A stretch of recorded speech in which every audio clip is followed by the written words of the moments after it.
Have you ever wondered how a small inconvenience can completely change the course of multiple lives?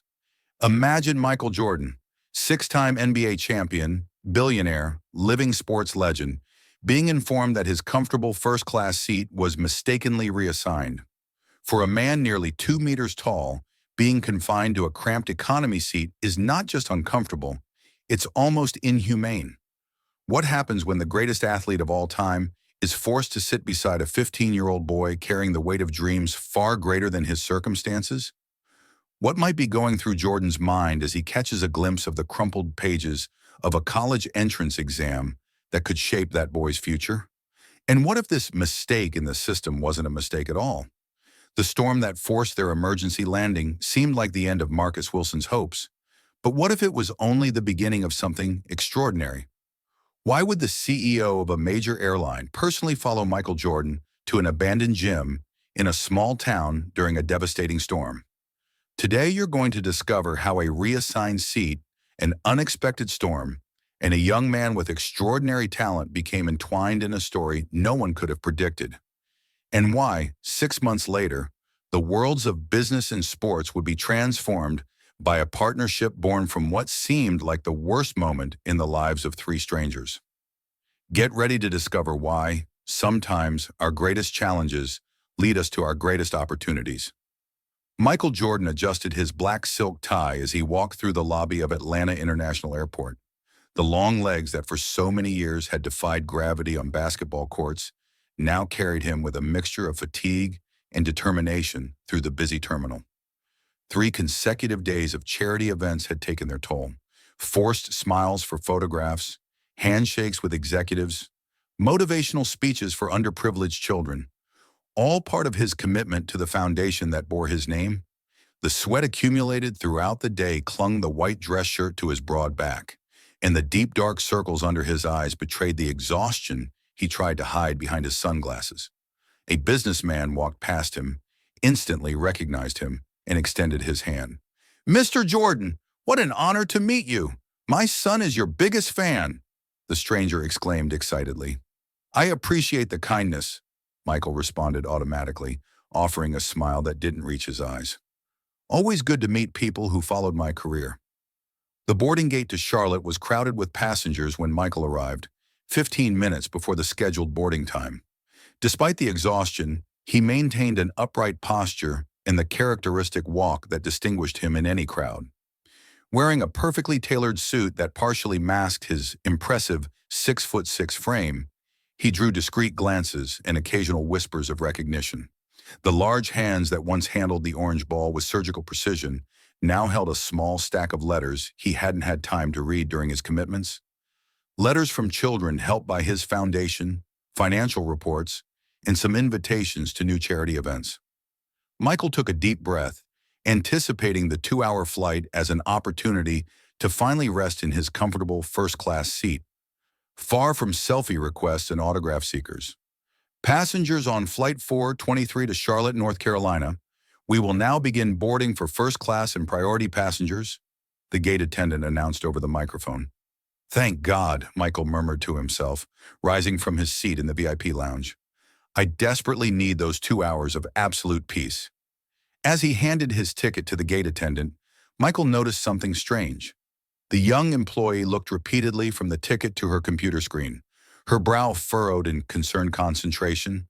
Her fingers typed quickly through a few combinations of keys before discreetly calling a supervisor.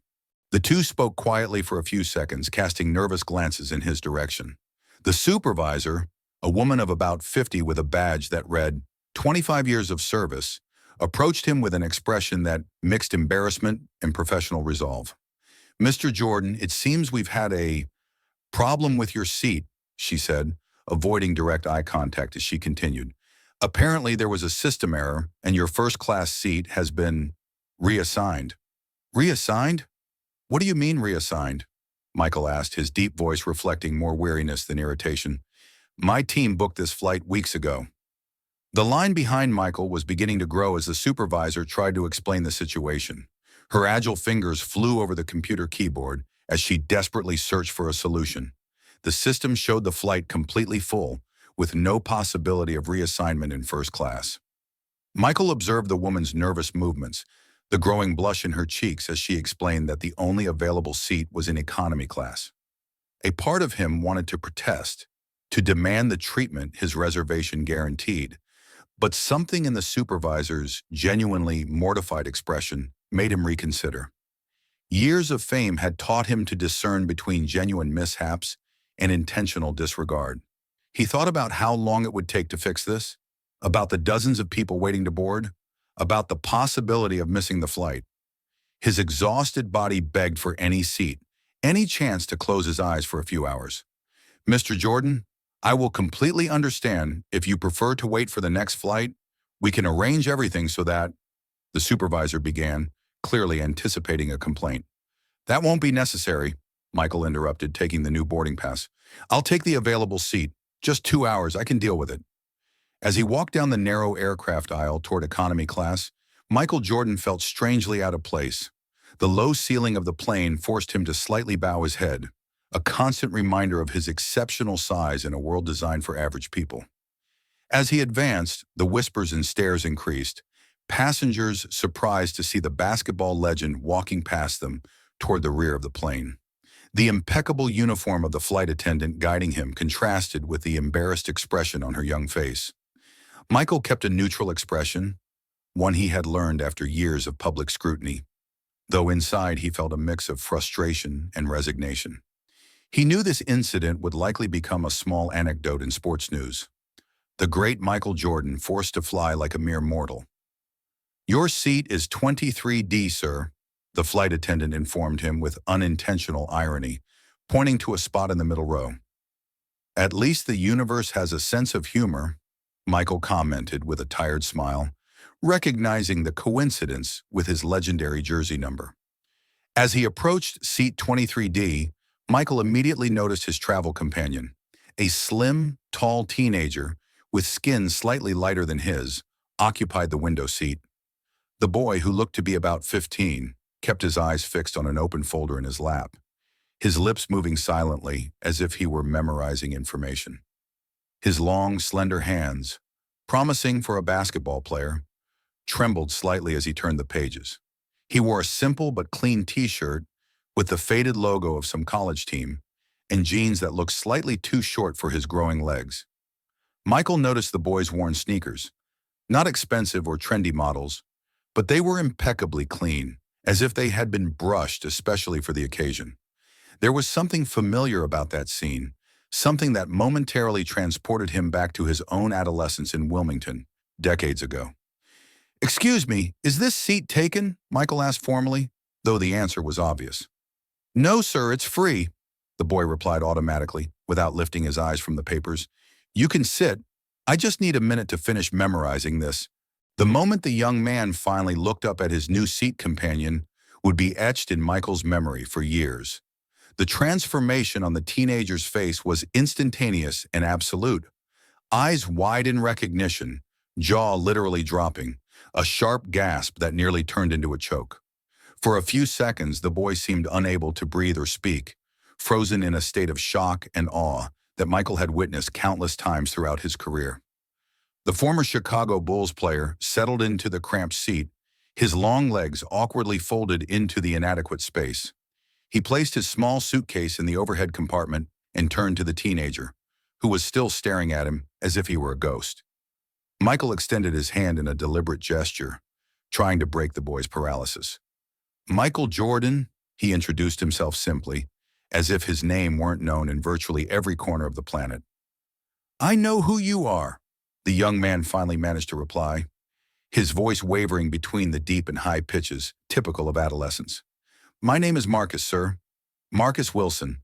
I have all your posters in my room." As the plane prepared for takeoff, Michael discreetly observed the documents Marcus held so carefully. Diagrams of basketball plays, performance statistics, college tryout registration forms. A whole compendium of technical information that the young man was clearly trying to absorb. Marcus had partially regained his composure, though his hands still trembled slightly as he turned the pages. The boy's nervousness was palpable, emanating from him in almost physical waves. Michael recognized that anxiety, that self-imposed pressure that preceded decisive moments. The signs were clear to someone who had experienced them. Marcus's feet tapped rhythmically on the floor, a release valve for nervous energy. His eyes scanned the same diagrams over and over again, as if by sheer repetition he could permanently engrave every detail into his memory. Important tryout? Michael asked, leaning slightly to indicate the papers. The most important of my life, Marcus replied, with raw sincerity in his voice. University of North Carolina is holding open tryouts tomorrow in Charlotte. It's my only chance to get a scholarship. The mention of the University of North Carolina triggered vivid memories in Michael. His own time as a student there, the championship-winning shot, the beginning of a legend. Looking more closely at young Marcus, Michael noticed details he had initially missed.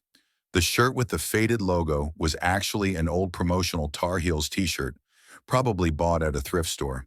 The boy's hands, though trembling with nerves, showed calluses on the fingertips, unmistakable marks of countless hours shooting a basketball. And there was something more, something in the young man's eyes, a fierce determination, a hunger that transcended mere athletic success. Michael recognized that look because he had seen it in the mirror decades ago. "Where are you from?" Michael asked, genuinely interested, as the plane taxied toward the runway. "A small town near Fayetteville," Marcus explained. "Nobody important comes from there, and no scout ever shows up. My mom's been working 2 jobs since my dad passed away 3 years ago.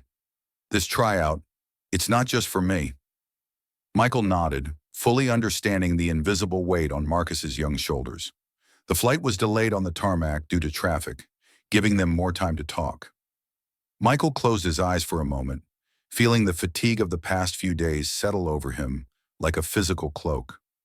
He wanted to sleep, needed rest, but something about the boy's situation sparked a connection he couldn't ignore. While the flight attendants demonstrated the safety procedures, Michael watched Marcus carefully tuck his papers into a worn folder, his hands still trembling. The boy then pulled a small photograph from his pocket, gazing at it briefly before putting it back.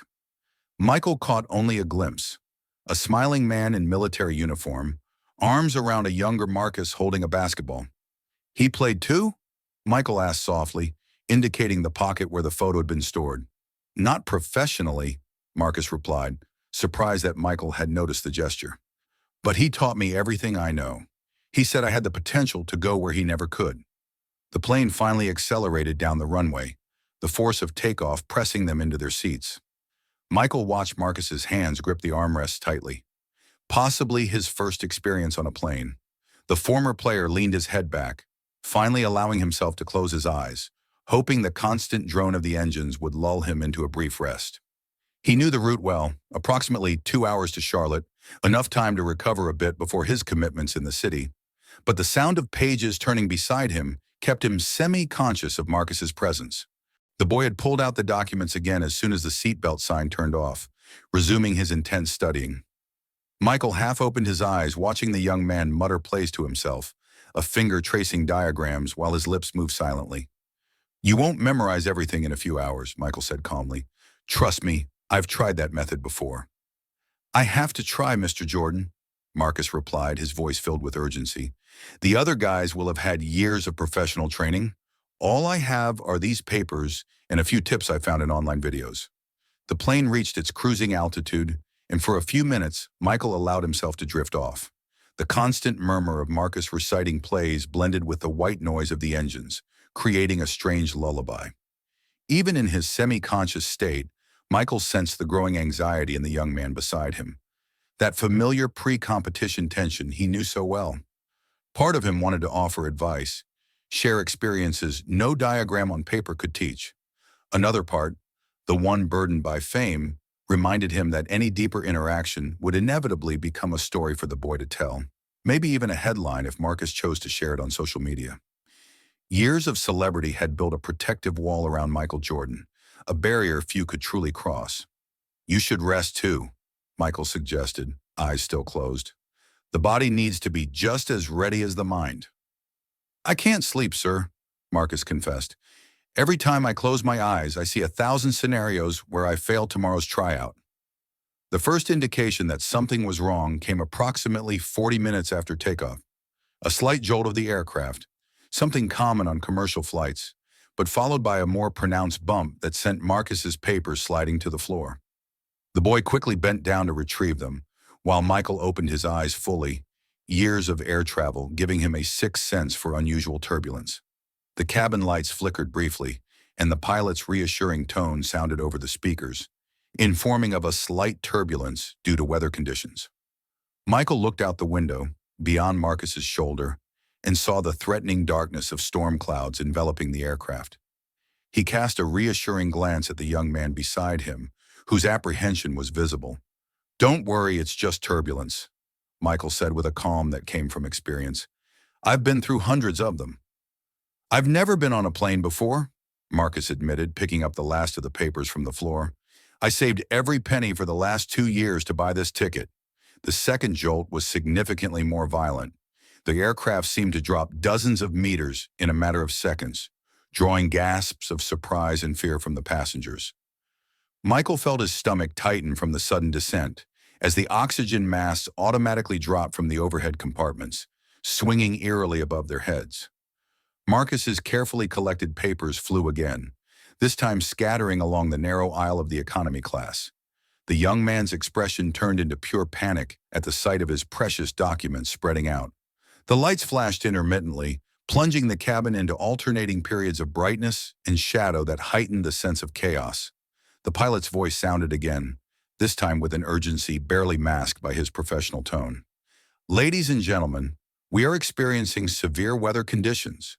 Please remain in your seats with seatbelts fastened. Cabin service will be temporarily suspended." "My documents," Marcus murmured with a trembling voice, eyes fixed on the papers now strewn along the aisle. "They're the original registration forms. Without them, I won't be able to take the test." A third jolt, more violent than the previous ones, shook the aircraft. Muffled screams echoed through the cabin as the plane seemed to momentarily lose lift before partially stabilizing. Michael instinctively placed a protective arm in front of Marcus, an automatic gesture born from his years as a father. For the first time since boarding, Michael Jordan felt a genuine twinge of apprehension. Through the window, lightning briefly illuminated the dark sky, revealing the stormy formation surrounding the plane. Marcus's expression had changed, the fear of turbulence now mixed with the despair of seeing his crucial documents scattered and potentially damaged. Without thinking twice, the boy made a move to unbuckle his seatbelt to retrieve them. But Michael gripped his arm firmly. "Don't get up now," he ordered in the authoritative voice that had once commanded basketball courts. "Documents can be replaced. Your safety can't." "You don't understand," Marcus protested, desperation clear in his young voice. "Without those forms with the original signatures, they won't even let me into the gym tomorrow." That was my only copy. The cabin lights went completely out for a few seconds, plunging the aircraft's interior into almost total darkness, broken only by the occasional flash of lightning through the windows. When they came back on, they were dimmer, operating on the emergency system. A flight attendant hurried down the aisle, picking up fallen objects and checking on the passengers. She stopped briefly when she saw the scattered papers, looking questioningly at Michael and Marcus. With a quick nod, Michael indicated they belonged to the young man. The woman quickly gathered a few of the documents, handing them to Marcus, but several others had flown out of reach. The teenager's face showed a mixture of gratitude and despair as he received the partially crumpled papers. "Thank you, ma'am," Marcus said, quickly checking the recovered documents, "but the most important ones are still missing." "I'll try to get the others when the turbulence eases," promised the flight attendant before continuing her way down the unsteady aisle. Michael watched the young man beside him shakily reorganize the recovered papers. There was something deeply moving about Marcus's determination. The way his fingers carefully smoothed each crease in the documents, the way his eyes anxiously scanned every word, making sure nothing crucial had been damaged. The turbulence continued, though slightly less severe, allowing for a more fluid conversation. Michael realized that despite the evident fear, Marcus was more concerned about his documents and the opportunity they represented than about his own safety during the turbulence. It was the kind of focus rarely found, especially in someone so young. "How long have you been playing?" Michael asked, partly to distract the boy from the stress, partly out of genuine interest. For as long as I can remember, Marcus replied, momentarily shifting his attention from the papers. My dad gave me my first ball when I was 4. Our house didn't have a backyard, so I practiced on a makeshift hoop on the wall. The neighbors used to complain about the noise, but my dad always said one day they'd be proud to say they knew me. The flight continued its turbulent journey through the storm. The pilot's voice returned over the speakers, this time announcing that they were trying to steer around the worst of the storm formation, but that turbulence would likely persist for some time. Marcus had managed to reorganize the recovered documents, but his eyes kept drifting toward the aisle, where other papers remained out of reach. Michael noticed that some liquid had been spilled during the turbulence, threatening to permanently damage some of the fallen documents. The concern on the boy's face was palpable. Those look important, Michael remarked, nodding toward the papers in the aisle. They're the originals with the signatures from my school principal and my coach, Marcus confirmed, his voice heavy with worry. Without them, I won't even have a shot at the tryout. A new violent jolt cut the conversation short, this time accompanied by a disturbing mechanical noise. The lights flickered again, and the previously calm expressions of the crew began to show signs of tension. Michael, who had flown countless times throughout his career, recognized the signs of a potentially serious situation. His analytical mind, trained to assess situations quickly on the court, was now calculating risks and possibilities. Marcus gripped the armrest so tightly that his knuckles turned white, while across the aisle a woman prayed softly. The intercom crackled once more, and the pilot's voice, now devoid of any attempt at casualness, filled the cabin. Ladies and gentlemen, due to extremely severe weather conditions, we've been instructed to make an emergency landing at the nearest airport. We ask that you follow all crew instructions. We'll be landing in Wilmington, North Carolina, in approximately 20 minutes. Wilmington, Michael murmured, a strange coincidence making him frown. That's my hometown. The emergency landing announcement in Wilmington triggered a wave of worried murmurs across the cabin. Michael Jordan remained strangely calm, that familiar sensation of absolute focus, so common in the critical moments of important games, taking over his body. His experienced eyes observed the flight attendants, noticing the subtle signs that revealed the gravity of the situation.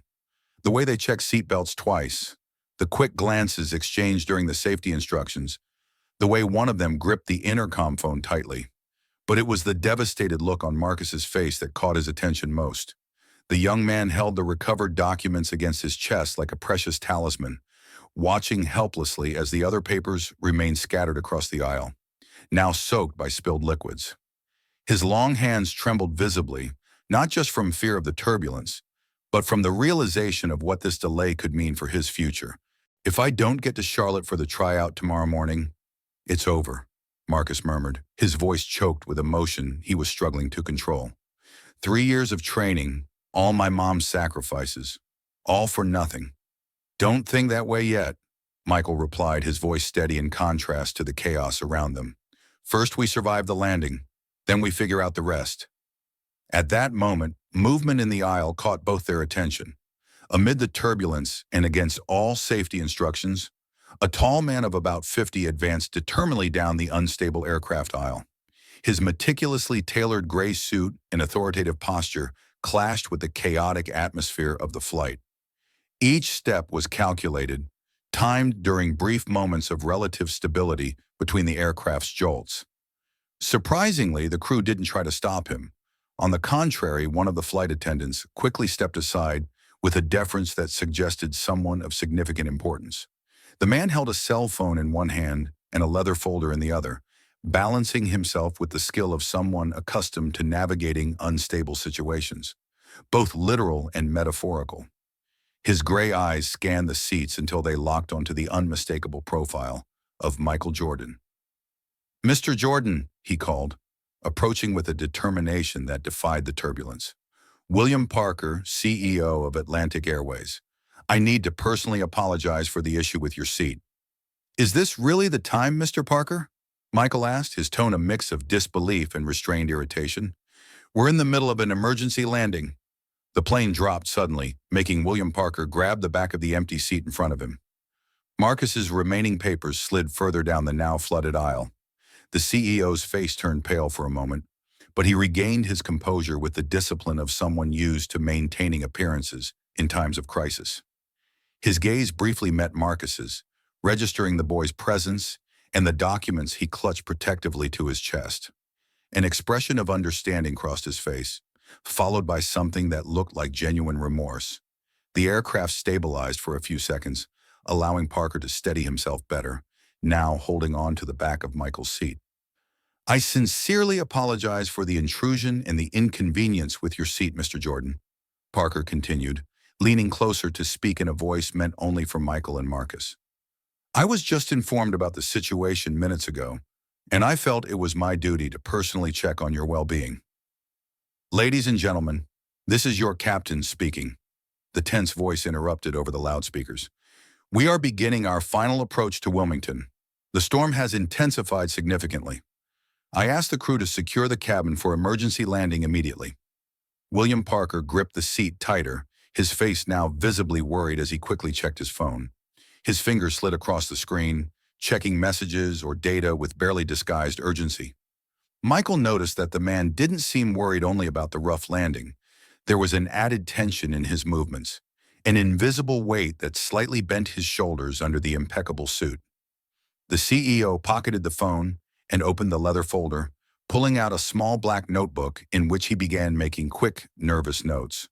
The aircraft jolted again, causing a slip in his writing that made him mutter something inaudible, before angrily scratching out the page. "Mr. Parker, I believe you should return to your seat," Michael suggested firmly, placing a protective arm in front of Marcus, who watched the scene with a mix of confusion and fascination. "Certainly, Mr. Jordan. I just wanted to make sure you were being well taken care of, despite the circumstances," Parker replied, casting a meaningful glance at Marcus and his damaged documents. "It seems your young friend is facing some kind of difficulty as well." The aircraft began its final descent, increasing the sense of weight and the intensity of the turbulence. Through the window, Michael glimpsed fragments of Wilmington amid the stormy clouds. Lights flickering in the darkness, the vaguely familiar outline of the coastline, memories of his youth flashing through his mind. Marcus had rested his head against the headrest, eyes closed and lips moving in a silent prayer. His hands still clutched the recovered documents, now visibly crumpled and partially damaged. Michael could see moisture stains on some of them, ink smeared in crucial parts where signatures and contact information had been carefully recorded. The young man's face shifted between expressions of fear over the dangerous landing and despair for the opportunity he saw slipping through his fingers. "Even if we land safely," Marcus whispered, more to himself than to the others, "I'll be stuck in Wilmington while the recruiters wait for me in Charlotte, 200 kilometers away." "The storm will pass eventually," Michael tried to comfort him, although his tone revealed he himself did not believe in the simplicity of that solution. "There must be other flights." William Parker, who had overheard the brief dialogue, closed his notebook with a sudden decision. Something in his expression changed, the corporate concern giving way to a more focused attention on the immediate situation. His eyes moved from Michael to Marcus and back to his own notes, as if connecting invisible dots in a larger plan. The CEO checked his phone again, a look of alarm briefly crossing his face before being replaced by calculated determination. The aircraft shook violently, nearly causing him to lose his balance. A deafening thunderclap echoed around the fuselage, followed by a lightning flash that briefly illuminated the entire cabin.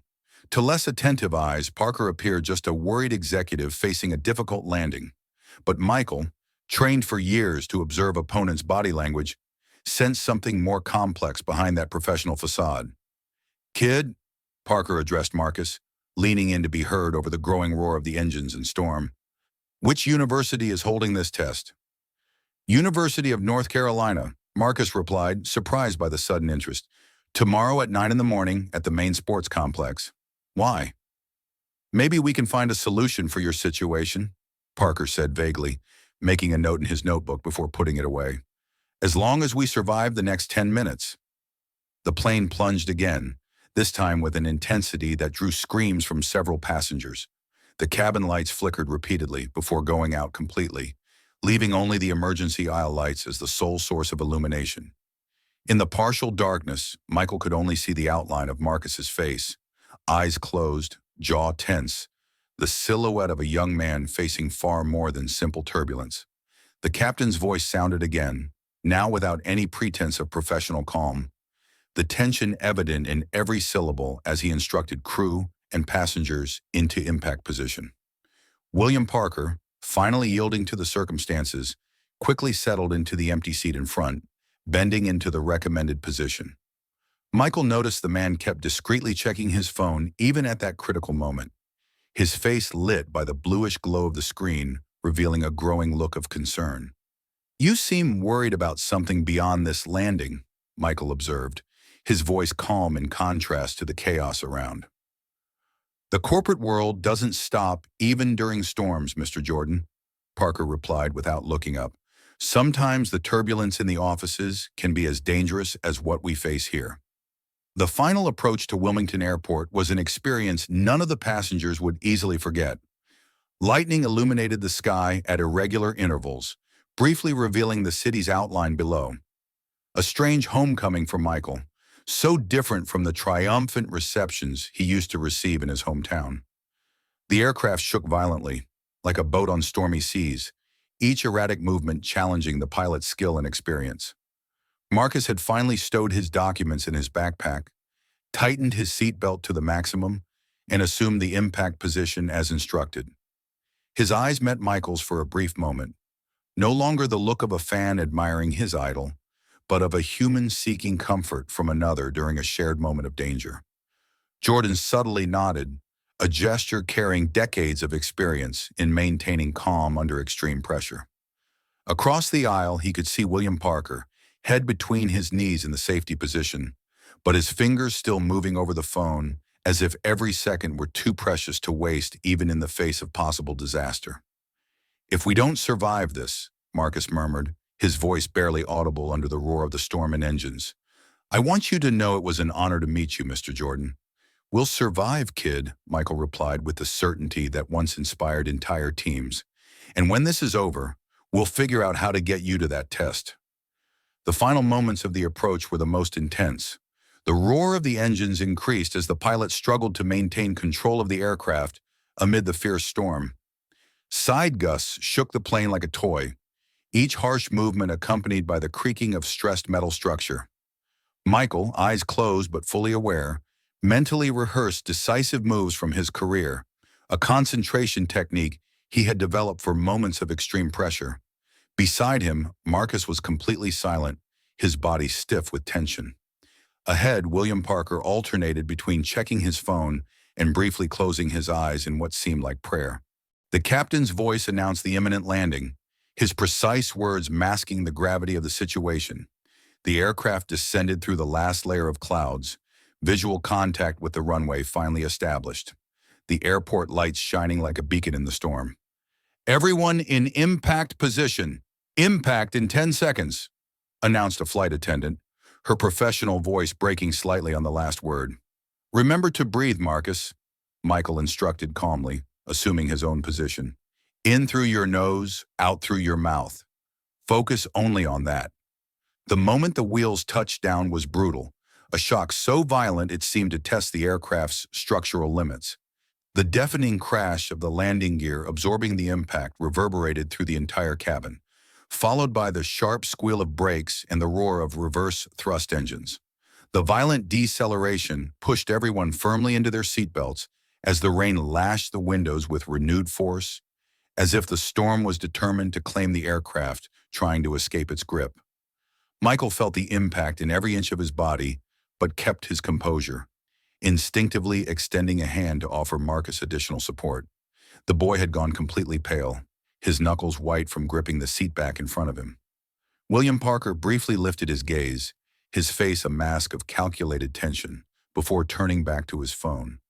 Whatever was happening beyond this flight clearly gave him no respite, even during the dramatic landing. "It was the hardest landing of my life," Michael confessed as the aircraft finally slowed down, the floor still trembling beneath his feet. "And believe me, I've been through some really bad ones. I thought I was going to die without even having a chance to show what I can do," Marcus replied, his trembling voice gradually gaining strength. "But now I'm stuck 200 kilometers from my future." When the aircraft finally came to a complete stop, a collective sigh of relief swept through the cabin, quickly followed by the nervous murmur of passengers processing the recently experienced trauma. The main lights came back on, revealing the chaotic state inside. Belongings scattered, small items thrown by the turbulence, the aisle still wet from spilled drinks. The captain's voice sounded over the speakers, explaining that they would remain at Wilmington Airport until the plane was inspected and the storm eased enough to allow a safe takeoff. That was when Michael and Marcus heard the words that sealed their immediate fates. A minimum of 12 hours of waiting before any possibility of continuing their journey, possibly longer depending on the storm's intensity. Marcus's face completely crumbled, the cruel reality of his situation finally settling with ruthless clarity. 12 hours? The test starts in less than 15, he murmured, his voice choked with the emotion he fought to contain. All that effort, for nothing. Don't give up yet, Michael replied, though his tone betrayed that he himself saw no immediate solution. There must be alternatives we haven't considered yet. William Parker unbuckled his seatbelt and stood as soon as the signal permitted, his tall body casting a shadow over Michael and Marcus. His face had taken on a different expression, the worry still evident but now mixed with something that seemed like renewed determination. He put his phone into the inner pocket of his jacket and adjusted his tie in an automatic gesture, restoring his high-level executive appearance even after the traumatic landing. His eyes, however, revealed that his mind was working quickly, calculating variables and possibilities beyond the simple logistics of a delayed flight. "Mr. Jordan, you mentioned Wilmington is your hometown," Parker said, his voice adopting a deliberately casual tone that fooled no one. "I presume you know the area well?" "I grew up here," Michael confirmed cautiously, intrigued by the direction of the conversation. "I know every street and alley in this city. And you, young man," Parker continued, turning to Marcus, "need to be in Charlotte tomorrow at 9 in the morning for a test that could potentially change your life. Correct?" "Yes, sir," Marcus replied, straightening instinctively under the CEO's penetrating gaze. "But it seems impossible now." Parker adjusted his shirt cuffs, a meticulous gesture that seemed out of place amid the chaos of the emergency landing. His gaze shifted between Michael and Marcus like a chess player, contemplating an unexpectedly promising move. Around them, passengers began to stand and collect their belongings, the crew organizing an orderly disembarkation. The rain continued to lash against the aircraft's fuselage, the constant drumming emphasizing the severity of the storm that had forced them to the ground. Parker took a business card from his inner pocket and extended it to Michael, the Atlantic Airways logo subtly gleaming under the cabin lights. "I have a proposal for both of you," Parker announced, lowering his voice to avoid being overheard by the other passengers. "One that can turn this setback into something positive for all of us." "What kind of proposal?" Michael asked, accepting the card but maintaining a cautious expression. "The kind that begins with a sincere apology for this inconvenience," Parker answered, his eyes conveying a seriousness suggesting more complex motivations, "and ends with a boy arriving on time for his test, if you are willing to help." Wilmington Airport had turned into an improvised shelter for disoriented passengers. Staff distributed thin blankets while crying children and frustrated executives formed lines in front of the only open cafe. The digital clock showed 3:20 in the morning, a cruel reminder of time slipping away for Marcus. The rain kept pounding the airport windows, occasional lightning illuminating the empty runway where technicians examined the aircraft. Michael and Marcus had found a relatively quiet corner. The young man sat with a slumped back, the backpack holding his partially damaged documents clutched tightly to his chest. His red eyes revealed the internal battle between keeping composure and giving in to despair. Michael watched the storm through the large glass panels, his silhouette outlined by flashes of lightning. A metallic announcement confirmed. No flight would take off before noon, in the best-case scenario. 9 in the morning, Marcus muttered, looking at the clock again. "My only chance to leave that city, to give my mother something better, is gone." "Son, I learned something important during my career," Michael replied, turning to face the young man. "It's when the scoreboard is against you that the real moves happen." Michael studied the teenager for a few moments, recognizing in that silent despair something that reminded him of his own youthful struggles. There was dignity in the way Marcus faced disaster. No melodramatic outbursts, no blaming fate. Just that painful resignation of someone used to seeing opportunities slip through his fingers. Without realizing it, Michael began tapping his fingers lightly against his thigh, in a rhythm that always helped him think in critical moments. Wilmington, his city, the places he knew like the back of his hand, the people who still owed favors to the boy who once left to conquer the world. The clock now read almost 4 in the morning. There was still time. For someone used to turning impossible situations around in the final seconds of a game, 5 hours represented an eternity. A decision crystallized in his mind with the same clarity that always preceded his most glorious moments on the court. "Pack your things, Marcus," Michael ordered, standing with a determined movement. "We're not going to sit here waiting for the impossible to happen. We're going to make the impossible happen." "What are you thinking, Mr. Jordan?" Marcus asked, a spark of hope lighting in his tired eyes. "The storm won't allow any flight to leave, and Charlotte is 200 kilometers from here." 15 minutes later, a taxi bravely faced the storm through the almost deserted streets of Wilmington. The driver, a man of approximately 60 years old with a faded Hornets cap, had initially protested the idea of driving in such heavy rain, but the combination of the name Michael Jordan and a generous tip silenced any objections. The streets that would normally be familiar to Michael now appeared transformed by the curtain of water and darkness. But something inside him still recognized every curve, every intersection.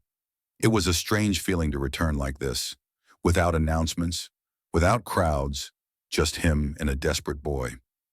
At his side, Marcus kept his eyes fixed on the window, as if trying to absorb every detail of that city that simultaneously represented an unwanted detour and his last hope.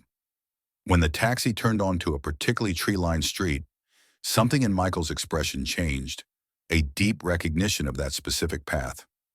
"Stop here," Michael instructed the driver, pointing to a set of buildings partially visible through the rain.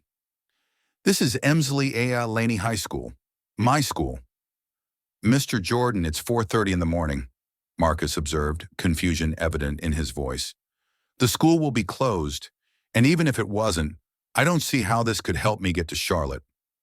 The rain had lessened slightly as they got out of the taxi. Michael remained still for a few moments, watching the partially lit facade of the school complex. To any casual observer, he would appear just a man contemplating a building, but to Michael it was a time portal.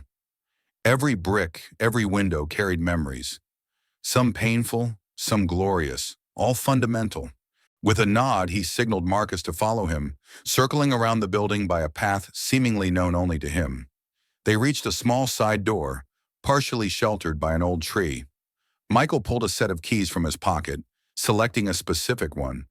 To Marcus's stunned look, he inserted the key in the lock, and with a soft click, the door opened. "I've had a copy since my student days," Michael explained, seeing Marcus's questioning expression. "I secretly renewed it a few years ago after making a donation to the school. Some secrets are worth keeping." "Isn't that illegal?" Marcus whispered nervously, glancing around as they walked through a dark corridor. Inside the building, the storm's roar became a distant murmur. Michael walked with the confidence of someone who knows every inch of the grounds, guiding Marcus through halls decorated with trophies and photographs of championship teams.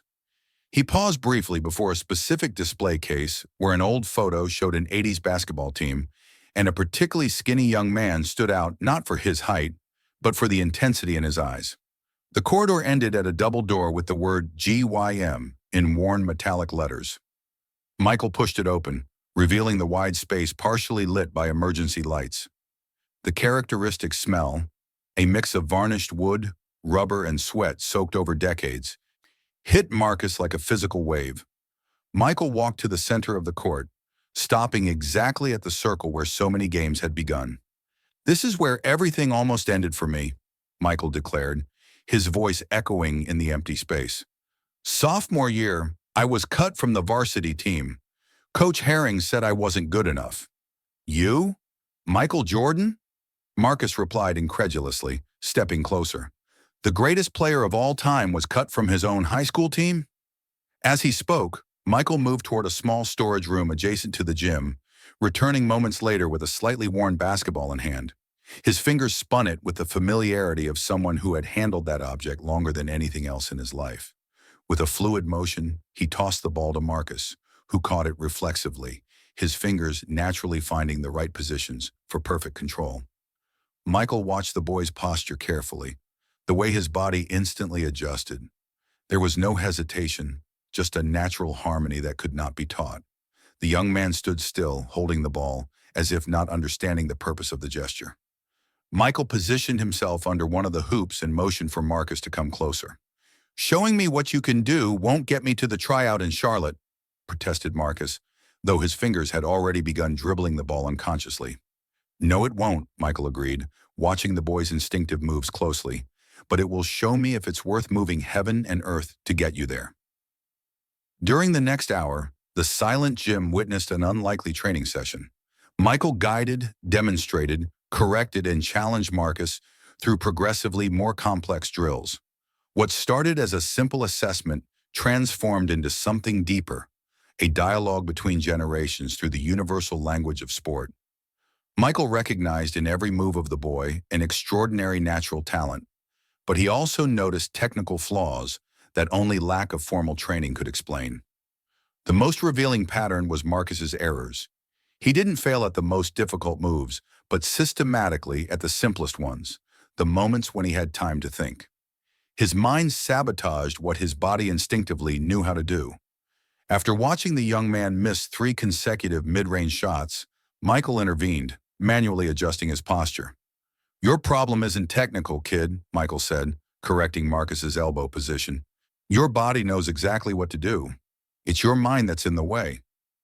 "It's hard not to think about everything at stake," Marcus admitted, taking a deep breath. "Every shot I miss here feels like a little rehearsal for failure tomorrow. Or rather, today." Michael considered the words, recognizing in them the same kind of pressure he himself had faced. He led Marcus back to the center of the court, but this time not for another technical drill.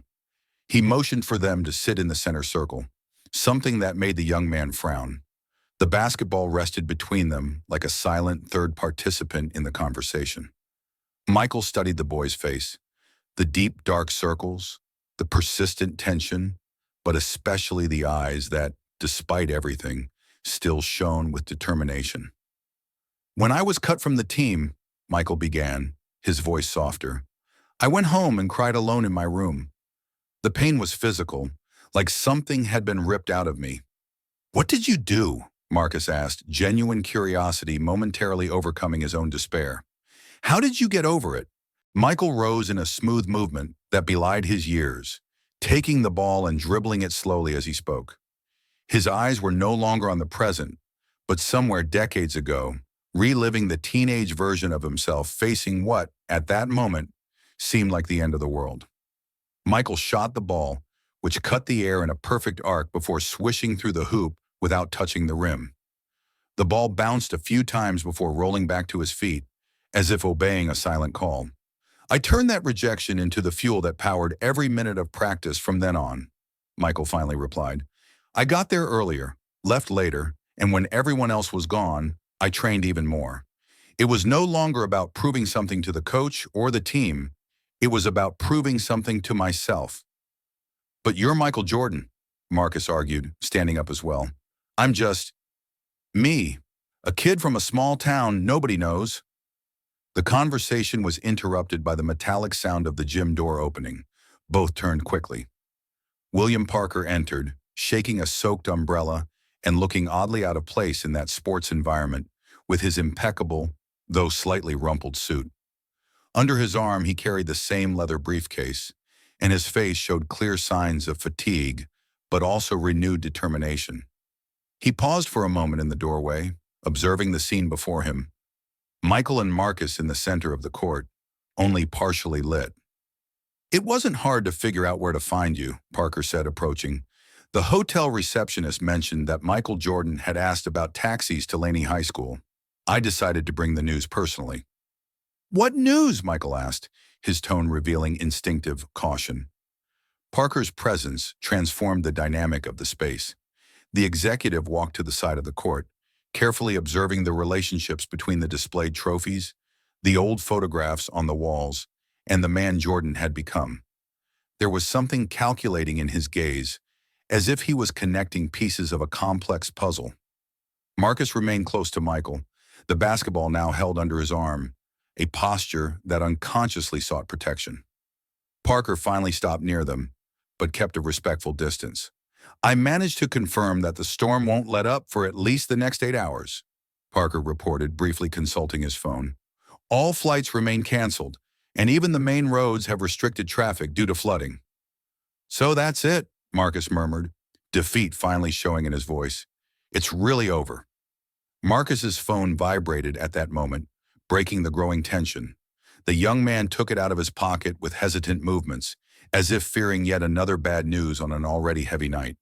His face visibly paled as he read the message, his fingers gripping the device so tightly the knuckles whitened. Michael immediately noticed the change, placing a hand on the boy's shoulder in an instinctive gesture of support.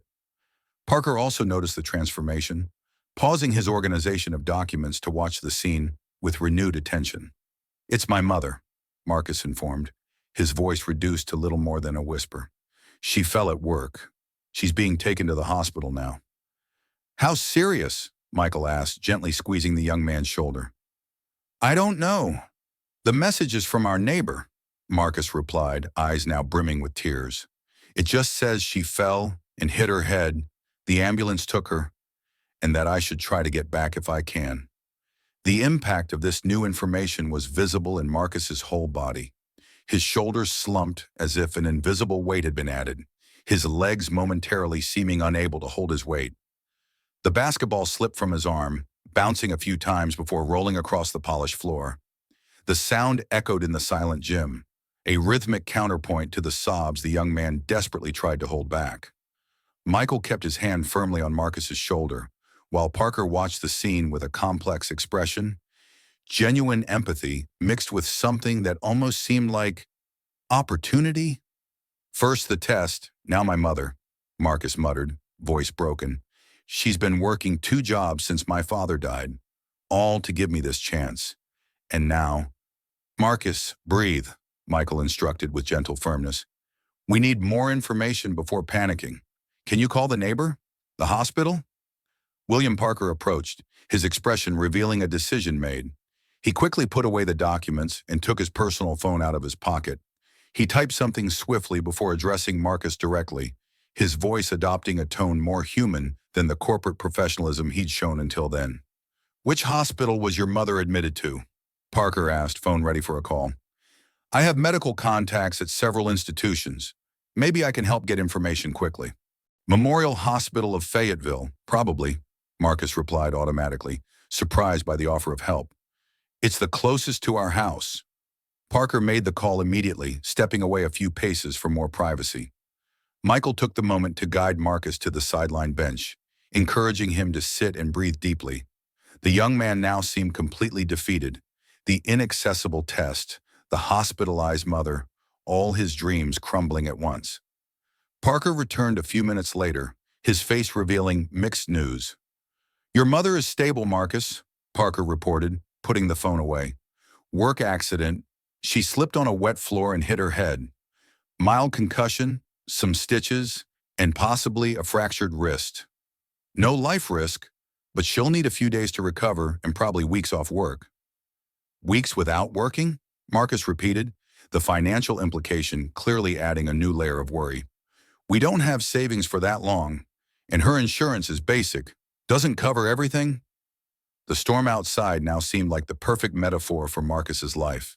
Relentless, devastating, and completely out of his control. The young man covered his face with his hands, finally allowing the tears to flow freely. Michael and Parker exchanged a meaningful look over the bowed head of the teenager, a silent communication between adults recognizing the gravity of the situation. It was at that moment that something shifted in Parker's expression, a thought taking shape, a plan crystallizing. His gaze swept the gym again, stopping at the trophies, the historic photos, Michael, and finally Marcus. The connection between these elements seemed to have triggered some kind of epiphany. "I believe I can help," Parker finally declared, his voice carrying renewed determination. With both problems? How? Marcus asked, lifting his tear-streaked face, a reluctant thread of hope in his voice. Unless you can control the weather or teleport people, I don't see how. Parker smiled slightly, not a condescending smile, but that of someone who glimpsed possibilities where others saw only obstacles. He sat beside Marcus, maintaining a posture that blended the authority of an executive with a humanity rarely shown in corporate environments. Michael stood, watching attentively, still not fully convinced of Parker's intentions, but open to any possibility that might help Marcus. I have an important project to present to the board tomorrow, Parker began, carefully choosing his words. A project that could significantly change the future of the airline, and maybe the lives of young people like you. Marcus. What does that have to do with me or my mother? Marcus questioned, confusion momentarily outweighing his despair. Maybe everything, Parker replied, briefly looking at Michael before continuing. And I believe this situation, as difficult as it seems now, could offer a solution for all of us, if Mr. Jordan is willing to help. The silence following Parker's words was broken only by the constant drumming of rain against the gym's roof. Michael Jordan stared at the executive with an analytical expression, the same one he used to dissect opposing defenses during his glory days in the NBA. For decades, he had learned to distinguish opportunists from genuine allies, and something in Parker's sudden willingness to help triggered both curiosity and caution at once. Marcus remained seated on the bench, his body still bowed by the weight of the news about his mother, but his gaze had subtly changed. That spark of hope, almost extinguished moments before, was beginning to timidly reignite. The gym, silent witness to so many triumphs and defeats over the decades, seemed to hold its breath as three distinct destinies intertwined on its polished floor. The dawn light began filtering through the high windows, creating geometric patterns that crossed the space, illuminating dust particles suspended in the air. Michael walked to the abandoned basketball and picked it up, spinning it between his fingers in a mechanical gesture that always helped him organize his thoughts in decisive moments. Fayetteville is in the opposite direction from Charlotte, Michael noted, mentally calculating the distances and available time. And even if we could travel normally, which we can't right now, it would be impossible to be in both places before 9 in the morning. Impossible for most people, Parker replied, his gaze fixed on Michael. But not for someone with your resources and contacts, Mr. Jordan, especially if you have the right help. Michael tossed the ball toward the nearest hoop, watching it glide through the rim in a perfect motion, without touching the metal. That characteristic sound that had always been music to his ears. The decision was made even before the ball hit the floor. In his brain, calibrated by decades of making decisions under extreme pressure, alternative routes, potential contacts, and logistical possibilities were already organizing into a coherent plan. He pulled the phone from his pocket, checked the time, 5:15 in the morning, and began scrolling through his contact list. There were names there that most people would never have access to, people who would answer his calls regardless of the hour. Over the next 6 minutes, he made 3 short, direct calls, speaking with the efficiency of someone who knows exactly what he needs and how to get it. Meanwhile, Parker watched with a mixture of professional admiration and curiosity, occasionally making notes on his own phone. Marcus remained seated, his eyes shifting between the two men, still processing how quickly his seemingly hopeless situation was starting to turn into something else.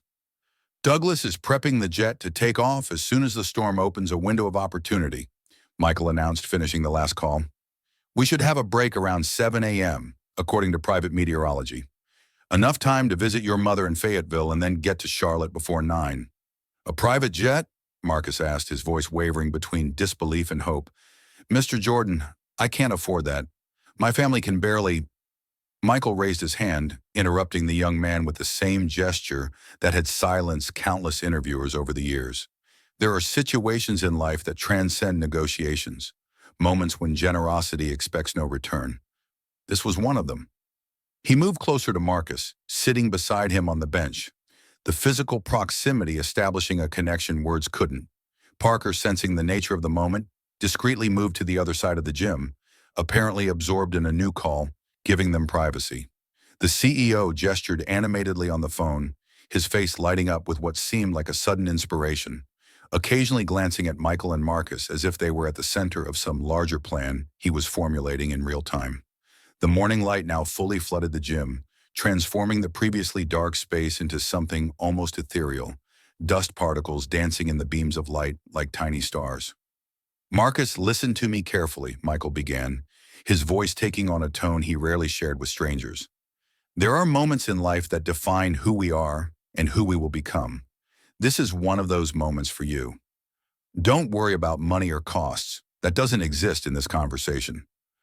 "I don't understand why you're doing this for me," Marcus murmured, eyes downcast, unable to hold Michael's gaze. "You didn't even know me until yesterday." As Michael spoke with Marcus, Parker finished his own round of calls, approaching the two again with renewed energy. His face showed that characteristic gleam of executives who have just aligned complex pieces of a corporate puzzle. With precise gestures, he removed his slightly wrinkled jacket and rolled up the sleeves of his dress shirt, a symbolic transformation from formal executive to man of action. The contrast between his urban elegance and the gym's sporty environment had significantly diminished with that simple gesture. Marcus noticed the change, watching with curiosity as Parker sat on the opposite bench, leaning forward with elbows on knees in a posture suggesting full engagement in the situation. The CEO pulled a tablet from his briefcase, activating it with quick and efficient movements. "I coordinated with our operations team," Parker informed, turning the screen so Michael could see. "Atlantic Airways can provide secure ground transportation from Fayetteville Airport to the hospital and then back to the airport. I also prepared a special landing authorization for adverse weather conditions if needed." "Why are you helping us, Mr. Parker?" Marcus asked directly, a flicker of suspicion crossing his eyes. "What do you gain from this?" The taxi arrived at Fayetteville Memorial Hospital shortly before 7:30 in the morning, beating the last resistance of the storm that was finally beginning to weaken. Michael, Marcus, and Parker quickly crossed the partially flooded parking lot, protected by a single large umbrella provided by the driver. The hospital, a modest facility typical of small towns, already showed signs of the morning routine.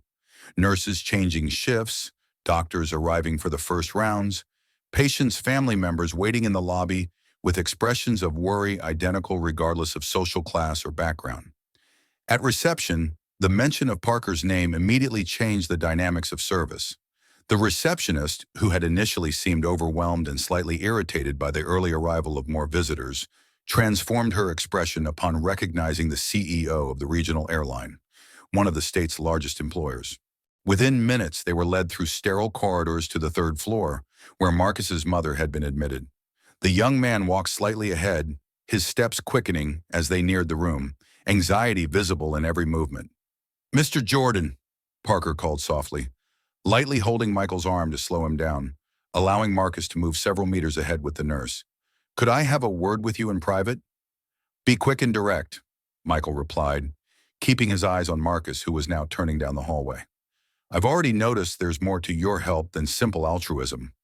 The room where Marcus's mother was staying reflected the financial reality the young man had mentioned. A simple accommodation shared with another patient, separated only by a thin curtain. Amelia Wilson, a woman in her early 40s whose face, even marked by pain and fatigue, still showed traces of the beauty Marcus had inherited, lay with her right arm in a cast and a considerable bandage on her temple. Her eyes, initially half closed from painkillers, opened fully upon recognizing her son, a mix of relief and maternal worry immediately replacing any physical discomfort. Marcus rushed to her bedside, embracing her carefully to avoid putting pressure on her injuries. Michael and Parker remained discreetly near the door, giving the young man and his mother some privacy. The other patient in the room, an elderly lady, watched the scene with curiosity, her eyes widening upon recognizing Michael Jordan, a reaction he knew well and to which he automatically responded with a polite smile and a discreet nod. "How did you get here so fast?" Amelia asked, gripping her son's hand with surprising strength for someone in her condition. "And why aren't you on your way to the test in Charlotte? Marcus, you can't miss that opportunity, not after everything." "Mom, don't worry about that right now," Marcus replied, his voice choked with emotion. "You are more important than any basketball test. Michael discreetly approached one of the doctors, who was entering the room to check Amelia's vital signs. With subtle gestures, he indicated that he would like to speak in private. In the hallway, away from Marcus's ears, the doctor, Dr. Phillips, according to his badge, explained the situation in detail. The work accident had been more serious than initially reported. In addition to a mild concussion and a fractured wrist, more detailed exams revealed small fractures in 2 fingers of the right hand that would significantly complicate recovery. In formal but clear medical language, Dr. Phillips confirmed what Marcus feared the most. His mother would not be able to return to work for at least 6 to 8 weeks, and even after that period, she would require extensive physical therapy to regain full mobility. The doctor's main concern, however, was not the fractures, but signs of chronic exhaustion and dangerously high blood pressure, suggesting an untreated pre-existing condition, likely due to a lack of resources for regular preventive care. While the doctor spoke, Michael maintained a neutral expression, the same he had worn in countless press conferences after bitter defeats. But his eyes revealed a deep understanding of the social implications behind the clinical diagnosis. Dr. Phillips, I want to ensure Mrs. Wilson receives the best possible care, Michael stated, his voice calm but carrying indisputable authority. Immediate transfer to a private room, consultations with orthopedic and cardiology specialists today, and a comprehensive rehabilitation plan. Mr. Jordan, I understand your concern, but I must inform you that her basic insurance would not cover this level of care, the doctor replied hesitantly. And even with private payment, some specialists have significant waiting lists. While Michael handled medical matters in the hallway, Parker took the opportunity to talk more in detail with Marcus, who remained by his mother's bedside. The CEO, with the natural skill of someone navigating between corporate boards and multi-million-dollar negotiations, managed the conversation with a perfect mix of empathy and practical objectivity. Without explicitly mentioning the project he intended to present to the board, he was able to extract valuable information about the Wilson family's financial situation. Amelia, still under the effect of painkillers but surprisingly lucid, explained that she worked as a cashier in a supermarket during the day and as a waitress at night, accumulating nearly 60 hours a week to keep the household and invest in her son's dream. She mentioned with discreet pride how Marcus had already refused offers to work after school, insisting on dedicating every free hour to basketball training. Parker listened attentively, occasionally asking specific questions about living costs, training and equipment expenses, transportation to games, each answer fueling mental calculations that clearly went beyond the immediate situation. I never imagined I'd be talking to the CEO of an airline in my hospital room, Amelia commented with a tired smile, or that my son would arrive with Michael Jordan as his companion. I must be hallucinating because of the meds. I assure you it's quite real, Mrs. Wilson, Parker replied with a genuine smile, and I believe this extraordinary situation could result in something transformative for all of us. When Michael returned to the room, Parker had already stepped out to the hallway to take an apparently urgent call, judging by how quickly he left the conversation. The former player immediately noticed the change in atmosphere. Amelia seemed more relaxed, and Marcus's face showed signs of cautious relief. He approached the bed, formally introducing himself to the young man's mother, who reacted with the polite admiration of someone who recognizes greatness but is too concerned with immediate realities to show excessive excitement. In her expression, Michael recognized the same kind of silent strength he had seen in his own mother over the years, that unwavering determination typical of women who sustain families alone. Gently, Michael motioned for Marcus to accompany him to the room's window, where they could talk briefly while Amelia received her morning medication from a newly arrived nurse. Outside, the storm was finally easing, giving way to a sky still cloudy but increasingly clear, a visual metaphor for the situation they faced. I've resolved the medical issue, Michael informed him in a low voice. Your mother will receive the best care, and there will be no cost to you. This matter is closed, and I don't want to hear any protests. I don't know how to thank you, Mr. Jordan, Marcus began, his voice choked with emotion, but I still don't understand why you're doing all this. What could I possibly... Michael placed a hand on the young man's shoulder, interrupting him with a gesture that combined firmness and kindness. For a few seconds, he simply looked deeply into Marcus's eyes, as if evaluating not just the boy before him, but the man he could become. When he finally spoke, his voice carried an intimacy rarely shared with strangers, the tone he reserved for truly meaningful conversations. He began sharing his own experience with the loss of his father, James Jordan, murdered in 1993, a pain the public knew, but whose emotional ramifications remained deeply private. He spoke about how that loss had almost destroyed him, how basketball became simultaneously a refuge and a torture, how he had to rebuild not only his career, but his own identity as a man. In carefully chosen yet deeply honest words, Michael built a bridge between his experience and Marcus's situation. Not identical, but sharing the fundamental element of having to find strength to carry on when the world seemed to collapse. Losing my father was like having the ground pulled out from under my feet, Michael confessed, looking beyond the window at the clearing sky. I was at my peak, had achieved everything I dreamed of professionally, but suddenly none of that mattered. Nothing. How did you manage to keep going? Marcus asked, his voice barely audible. How did you find the strength to return to the court? Marcus listened with reverent attention, absorbing every word like precious teaching. When Michael finished, the young man remained silent for a few moments, processing the depth of what he had just heard. Then, surprisingly, he began to speak about his own father, Sergeant David Wilson, who had served in the Army and died during routine training 3 years earlier. He described how his father had been his first coach, teaching him to shoot on a makeshift hoop in the tiny backyard of their previous home.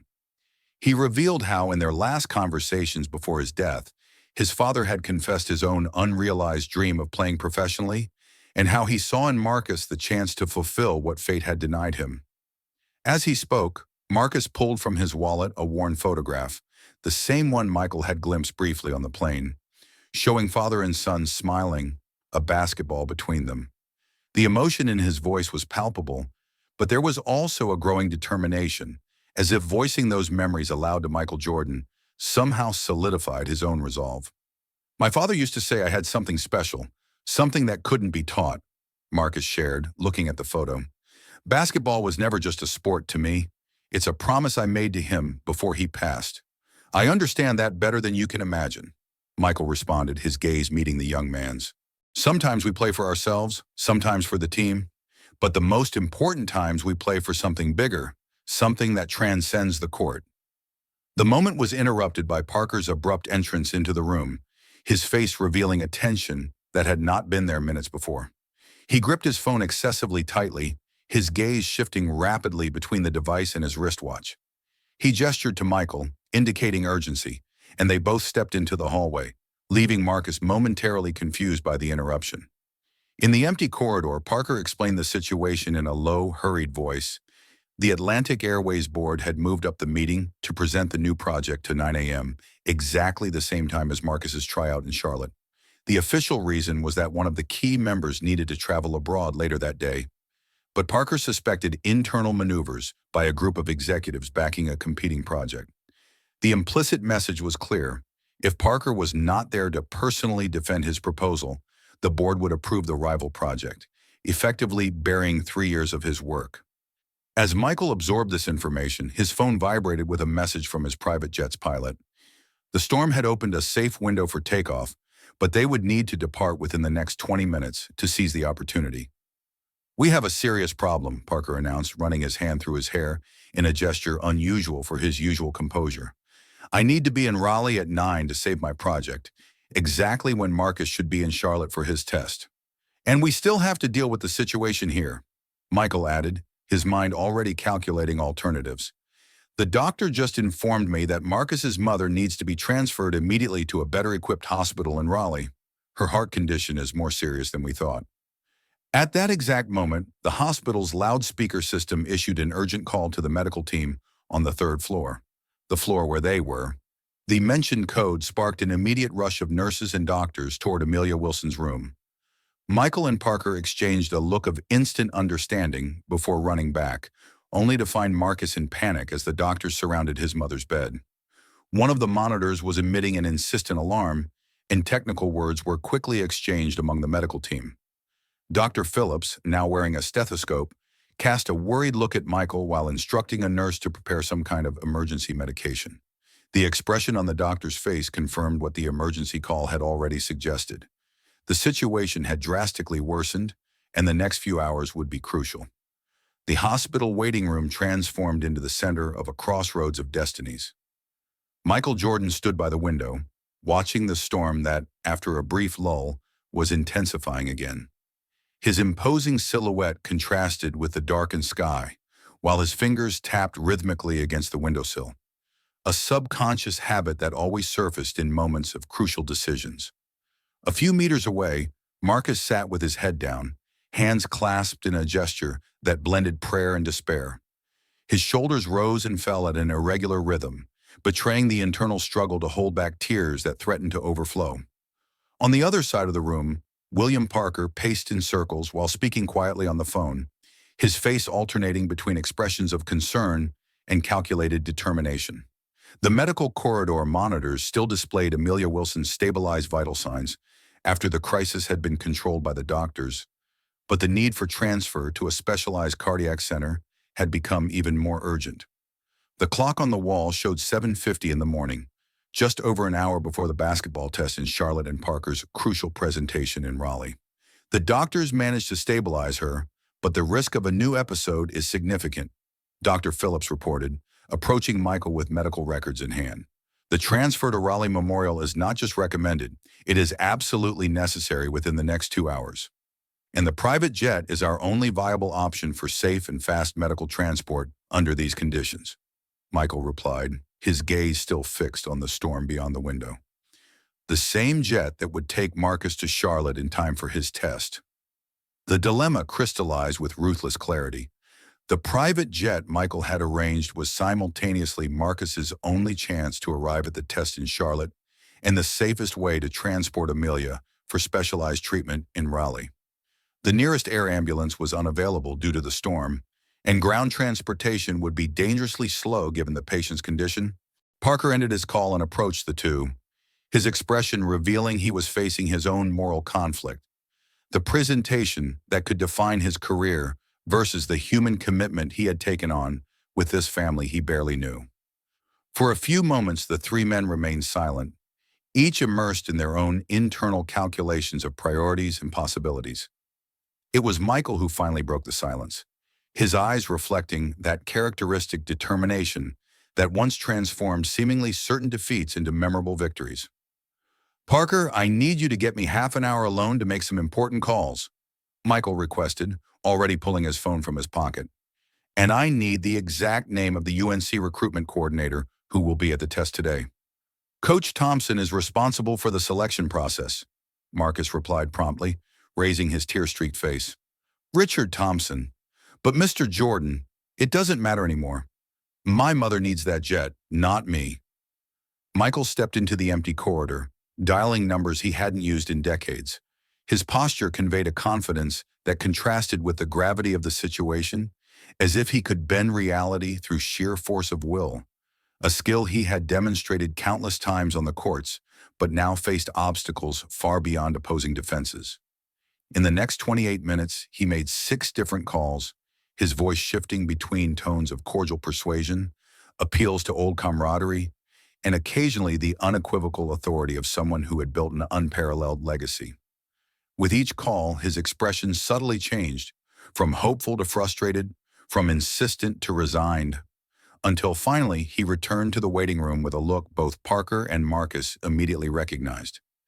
It was the look of someone who had just received a definitive no, but was still processing alternatives in his analytical mind. The storm outside had intensified again, violent gusts shaking the hospital windows like impatient fingers, demanding attention. "Rules are rules, even for Michael Jordan," he announced, a humorless smile briefly curling his lips. Coach Thompson was absolutely clear.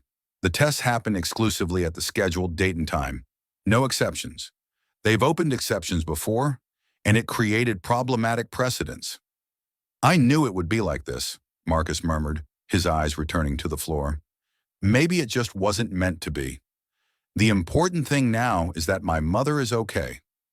It was then that Michael noticed a subtle change in Parker's expression. The executive had discreetly stepped away during the calls, apparently absorbed in his own contacts and corporate arrangements, but now he observed the interaction between Michael and Marcus with a peculiar look. The look of someone who sees connections where others see only isolated problems. He approached them with determined steps, his tablet in hand displaying what appeared to be a developing corporate presentation. The pages he quickly flipped through showed charts, financial projections, and photographs that Michael could only partially glimpse. There was renewed energy in Parker, that unmistakable spark of inspiration that precedes innovative solutions. "Mr. Jordan, may I have 2 minutes?" Parker asked, indicating a more secluded corner of the waiting room. "I believe I may have a different approach to our interconnected problems." "I hope it's more than just corporate talk," Michael replied, following him to the indicated spot. "We have real decisions to make in the next few minutes." As they spoke quietly, Marcus remained seated, watching them with a mixture of curiosity and resignation. Through the glass doors, he could see the medical team preparing his mother for transfer, connecting portable monitors and organizing paperwork. His mind alternated between concern for her health and the painful thought of what might have been, the opportunity he had spent years building, fading before circumstances beyond his control. It was then he noticed Michael make a gesture of surprise and genuine interest, leaning in to examine more closely something on Parker's tablet. The two men discussed with growing intensity, Parker pointing to different elements on the screen, while Michael occasionally nodded, his expression gradually transforming. When they finally returned to Marcus's side, there was a different energy emanating from both, a rare combination of focused determination and cautious optimism. "Marcus, Parker has an important project he will present to the board today," Michael began, sitting next to the young man. "The details are still confidential, but I just suggested he integrate a social component into the project, a scholarship program for young athletes from underprivileged communities.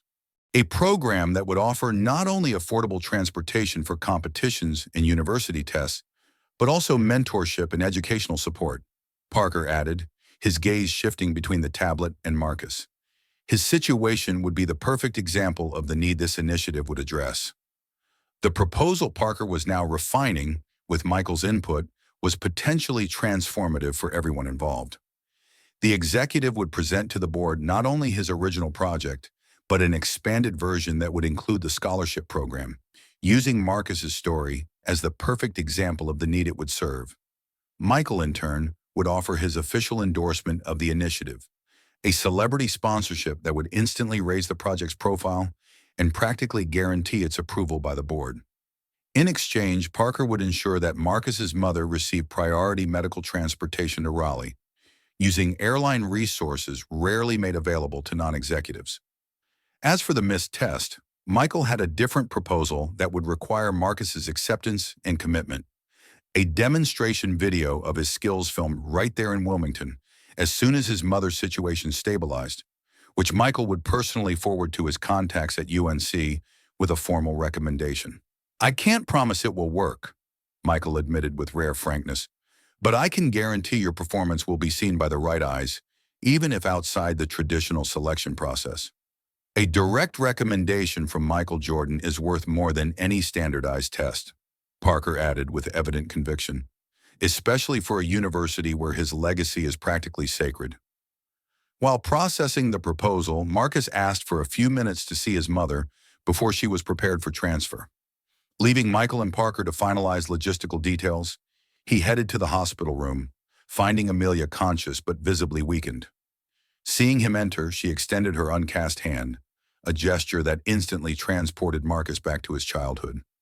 That same hand that comforted him after lost games, that held his during nightly prayers, that worked tirelessly to support the family after his father's death. He sat on the edge of the bed, holding that hand with the delicacy of someone touching something infinitely precious.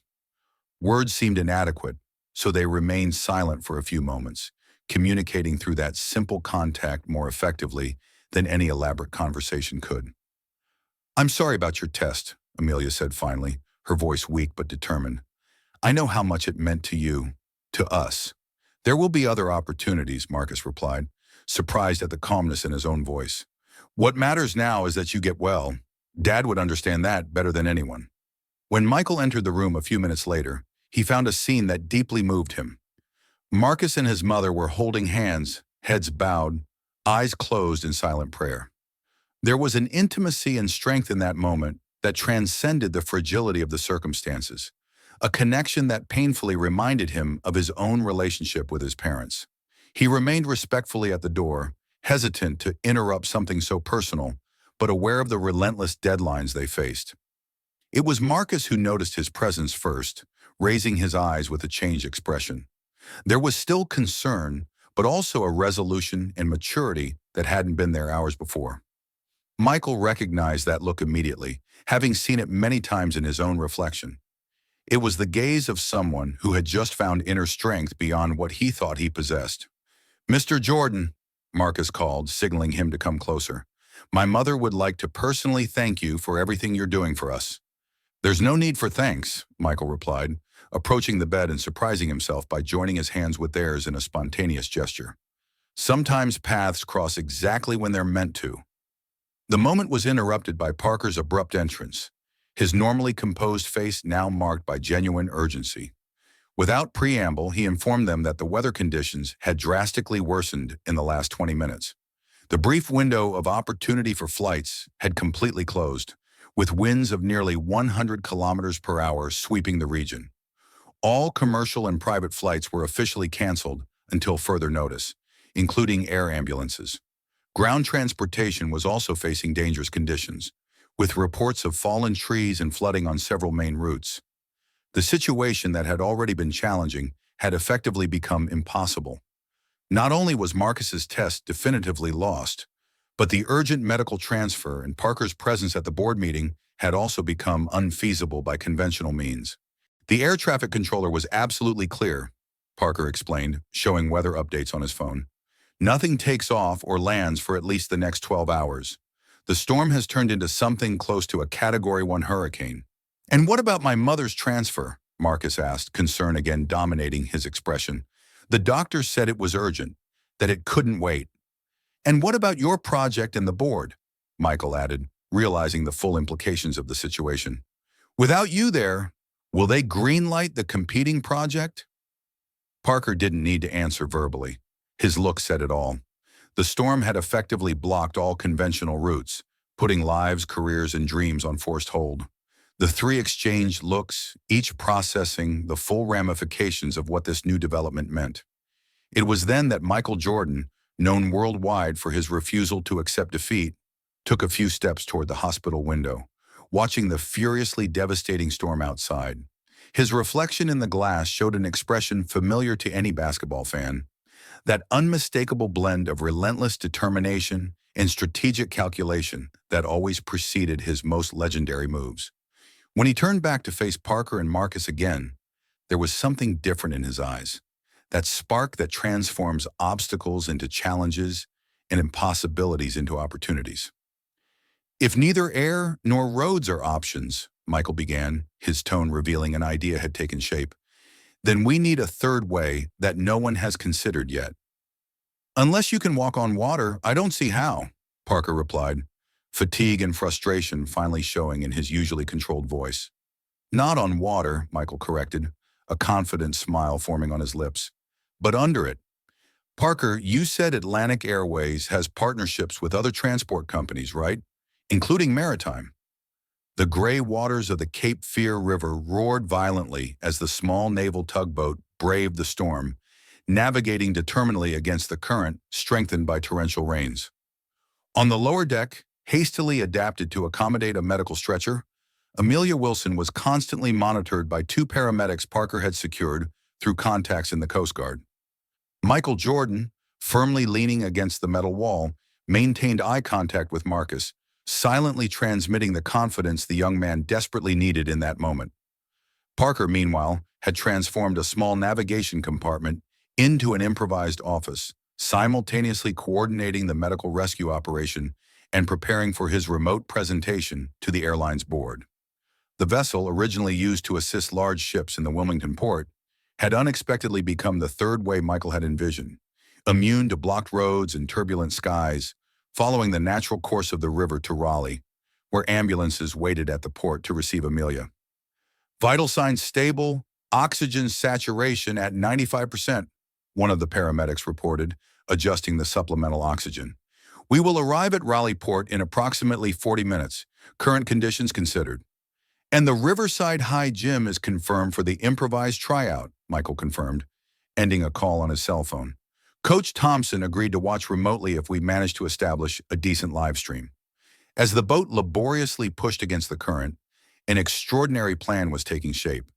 Michael had contacted his connections in the Wilmington sports community, quickly locating a former college basketball coach who now led Riverside High School.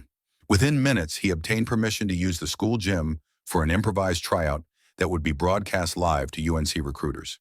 At the same time, Parker coordinated with his technical team to prepare his remote presentation to the board, a situation unprecedented in the conservative history of the airline company. The small space of the boat buzzed with phone calls, messages, and intense planning, dramatically contrasting with the violent storm lashing the exterior of the vessel. Marcus, torn between concern for his mother and the unexpected opportunity unfolding, tried to process the dizzying speed at which events were occurring. Mr. Jordan, even if we manage to do this improvised tryout, what guarantee do I have that they will take it seriously? Marcus asked, his voice betraying a mix of hope and skepticism. Rules are rules, like you said yourself. Rules exist for a reason, Marcus, Michael replied, adjusting his phone signal. But sometimes circumstances demand that we look beyond them. That's what I learned throughout my career. Upon docking at Raleigh Port, a meticulously coordinated operation sprang into action. An ambulance waited with the engine running, professional paramedics receiving Amelia's stretcher with military efficiency. Michael assured Marcus that his mother would be receiving the best possible care at the Raleigh Medical Center. The transfer the doctors deemed essential for her full recovery. With a firm hug and words of encouragement, he convinced the young man to follow the second vehicle waiting for them, a SUV that would quickly take them to Riverside High School gym, where filming equipment was already being installed. Parker, meanwhile, did not leave the boat. He transformed the small cabin into an improvised studio, propping his tablet on stacked navigation books and adjusting the lighting to look as professional as possible. The board meeting would begin in exactly 18 minutes, and upon him depended not only the future of his revolutionary project, but now also the commitment made to Marcus and his mother, a burden the executive carried with surprising determination. Don't worry about your mother now, Michael instructed as the SUV navigated partially flooded streets. For the next tryout, you need to be completely focused, just like you showed me at the Laney gym. How can I ever thank you for all this? Marcus asked, watching the storm-battered city through the vehicle window. No one has ever done anything like this for me or my family. The Riverside High School gym, only partially lit by emergency generators, was empty except for 6 strategically positioned people. 2 camera operators, the former college coach Michael knew, a computer technician setting up the live broadcast, and Michael himself, now removing his jacket and preparing to personally step onto the court. The technician confirmed that Coach Thompson and 2 other UNC recruiters were connected via video conference, watching this unprecedented tryout with professional curiosity. Marcus took a deep breath, feeling the weight of the moment. Not only was his academic and athletic future at stake, but also the extraordinary mobilization these people had made for him. Michael approached, placing a hand on his shoulder with the same firmness he had demonstrated on the courts years ago. Forget the storm, forget the cameras, even forget that I'm here, Michael said, looking directly into the young man's eyes. Just remember that promise you made to your father. This moment is for him. For him, Marcus repeated, a resolute calm replacing his earlier nervousness. And for my mother, who never gave up on me. The next 27 minutes would forever change Marcus Wilson's life. Under Michael Jordan's guidance, demonstrating passes, positioning, and techniques he had perfected over decades, the young man delivered an extraordinary performance. Every shot, every defensive move, every decision on the court reflected not only exceptional natural talent, but also that intangible quality that separates good players from potential legends. The ability to elevate one's game under extreme pressure. The cameras captured every moment, broadcasting in real time to the recruiters who, initially skeptical of the unconventional process, quickly showed expressions of genuine interest.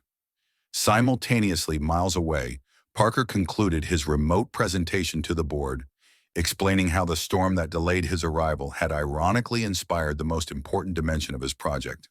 What started as a simple redesign of seats to provide comfort to tall people and athletes, Parker explained to the screen where 12 executives watched him intently, has turned into something much bigger, an initiative that will not only revolutionize physical comfort, but create opportunities for young talents from underprivileged communities. This association with Michael Jordan's foundation is official? One board member asked, visibly impressed. Do we have confirmation that he personally endorses the project?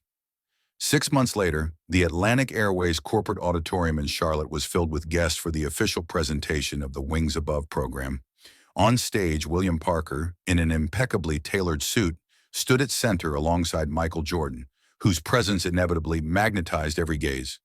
Amelia Wilson, fully recovered and with a renewed appearance reflecting months of proper medical care, proudly watched as her son, Marcus, now wearing the official University of North Carolina uniform, publicly demonstrated the prototype of the new seats designed specifically for athletes.